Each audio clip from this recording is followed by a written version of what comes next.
И здравейте на всички, които ме гледате. Аз съм Крис и добре дошли в моят канал, в който си говорим за парфюми, издавам своите мнения и ви препоръчам нови аромати. Днес ще си говорим за един много специален парфюм според мен, а именно Orto Parisi Resvelium. Тук що получих пратката от Orto Parisi, от официалният им магазин на преордър, новият им парфюм Resvelium, който мога да кажа, че от повече от почти 5 години нашият парфюмерист Алесандро въобще не е правил нов парфюм и сега той направи новия си парфюм, новото сътворение, а именно Resvelium. Буквално днес ми пристигна самият парфюм от официалния сайт на Orto Parisi, в който го купих на преордър и мога да кажа, че вижте каква чанта са ми подарили, чантичка такава декоративна. Също така, за хората, които са били на събитието на самият парфюм, на мен ми подариха също така от тази поръчка на преордера тази роза на Джеришо. Роза на Джеришо или как се казва, не знам.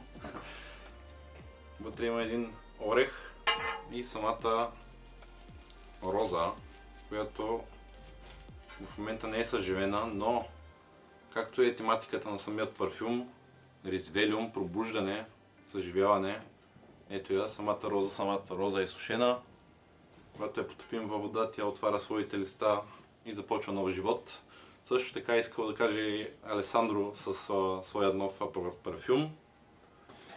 Какво друго мога да кажа за самият парфюм, преди да съм го помирисал и да съм ви го представил? Самият парфюмерист Алесандро, колкото знам, е отишъл в Амазония и е направил ритуал аюаска, доколкото разбрах. И това му е пробудило новите аромати да създаде новият парфюм Resvelium.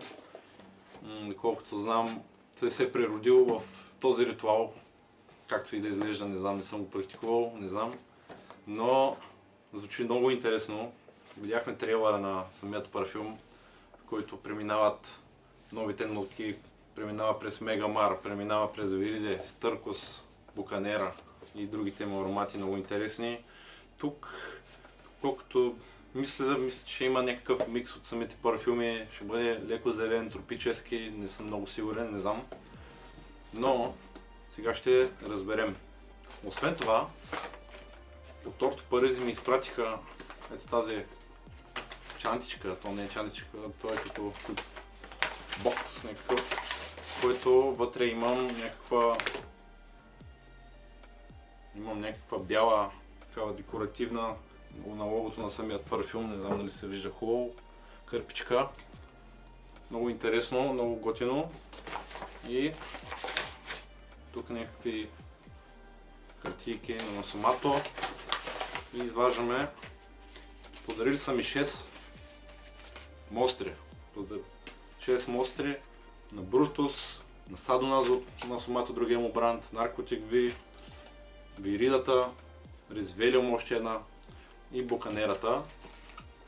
Така, нека отворим самият аромат, в който Алесандро пак се е погрижил да се отваря по същия начин. Много интересна кутия. И тук ще виждам цвета на окото на ирисът на самият парфюм. Колкото знам, те са 7 капачки с различни ириси. Ето го е моят. Не знам дали много се вижда, но ще го покажа. Много интересна капачка, много интересен дизайн. Цвета много ми напомня на един негов аромат Seminalis.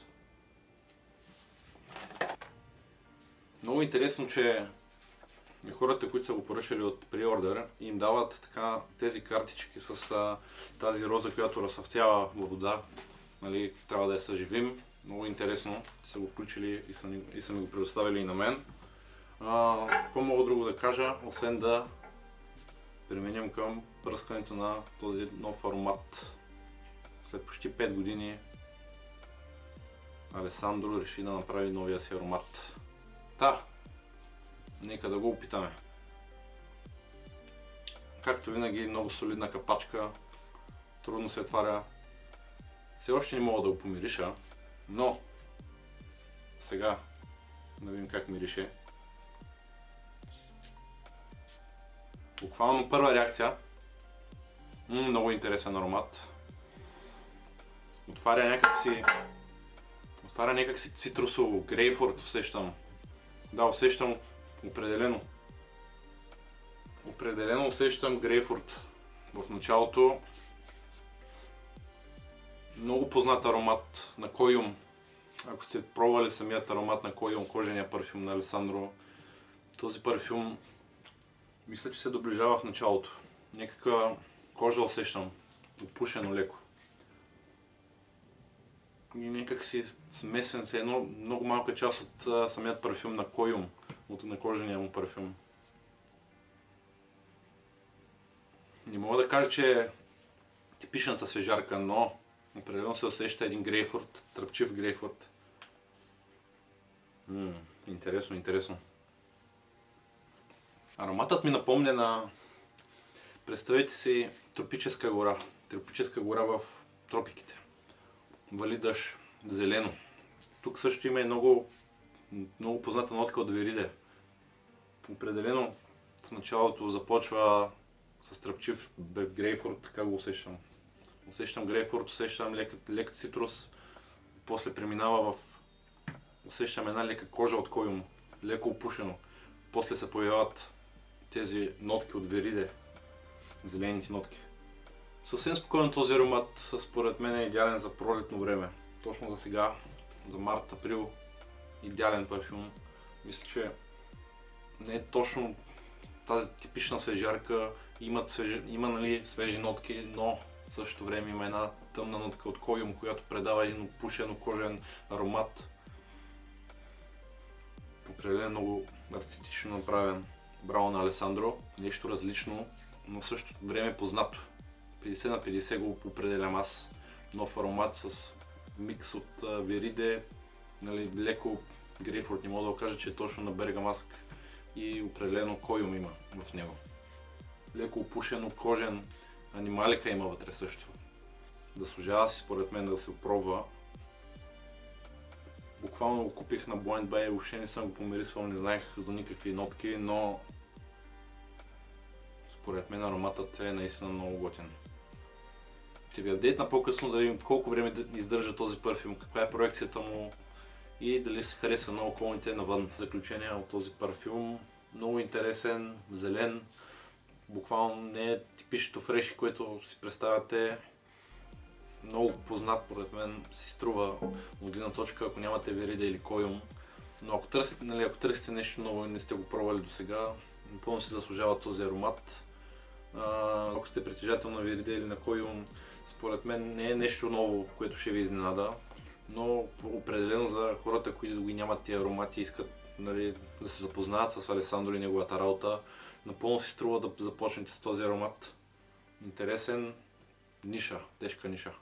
И друго не мога да кажа за този аромат. Благодаря, че гледахте това клипче.